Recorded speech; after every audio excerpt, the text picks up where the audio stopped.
Elles sont habituées des matchs à élimination directe. Les handballeuses de Lagny étaient en lice en Coupe de France régionale ce week-end. Elles ont joué 2 finales à l'échelon départemental lors des 2 dernières saisons. Cette année, à l'échelon régional, franchir les 32e, c'était déjà exceptionnel. Mais elles ne se sont pas contentées de faire de la figuration. Elles ont gagné le 16e de finale et ne se sont inclinées qu'en 8e. Le récit de la journée de dimanche, c'est tout de suite. Tout juste promues de l'échelon départemental, les handballeuses de Lagny savaient qu'elles auraient fort à faire dimanche dès leur 16e de finale contre Ivry. Ça va jouer dans la tête, il va falloir qu'on soit très fort en défense et voilà. On y croit, hein ? On y croit. Après un petit round de mano à mano, Lagny prend le pas sur les rouges et noirs vers la 11e minute avec 3 points en 3 minutes. Un doublé de Chloé Fautra et un but d'Assa Konaté.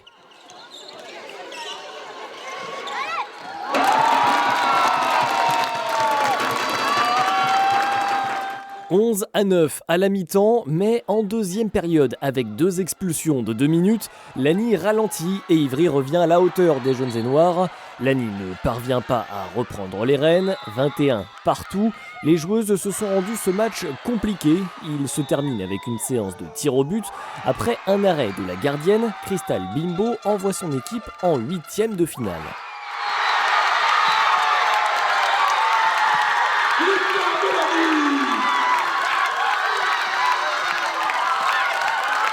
Une victoire aux dépens d'une équipe qui évolue un cran au-dessus en championnat. C'est aussi le cas pour l'adversaire suivant, le Kremlin-Bicêtre, qui a un avantage. Les joueuses ont perdu moins de force en 16e de finale, l'emportant de 10 points. Et ce n'est pas tout. On sait qu'au niveau du classement, elles sont juste en dessous d'Ivry, donc on sait que ça va jouer à peu près pareil. Donc elles ont eu un peu plus de temps pour se reposer et tout. Je ne sais pas si c'est un bien ou un mal, mais du coup on va les découvrir là, sur ce match-là. Avec la fatigue, les joueuses de Lagny sont moins efficaces devant la cage. En face, ce n'est pas facile non plus et les Val-de-Marnaises ont également du mal à marquer. Le score reste à 4 partout pendant plusieurs minutes. Puis Lagny encaisse un but qui surprend la défense juste avant la pause. Un petit point qui a peut-être pesé lourd dans les esprits.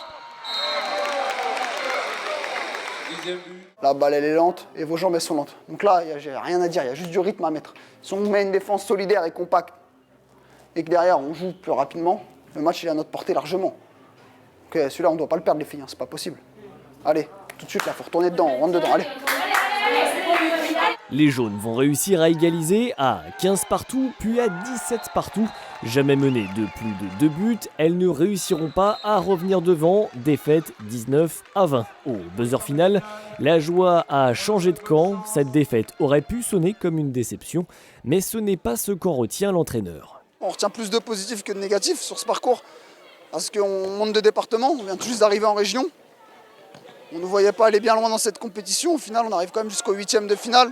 On élimine une pré-nationale qui est 3e. Encore une fois, je le répète. Donc, alors qu'on est en excellence région. Donc ouais, non, on n'a pas du tout... Il n'y a que du positif à retenir de ce parcours. On a des petits regrets pour ce match-là, mais bon, sinon c'est que du positif le parcours. Ce beau parcours pourrait être suivi d'une autre très belle performance. Lagny est leader de son championnat d'excellence régionale avec une bonne option pour l'accession en pré-national. Pour cette équipe, ce serait alors la 4e montée en cette saison. Chapeau.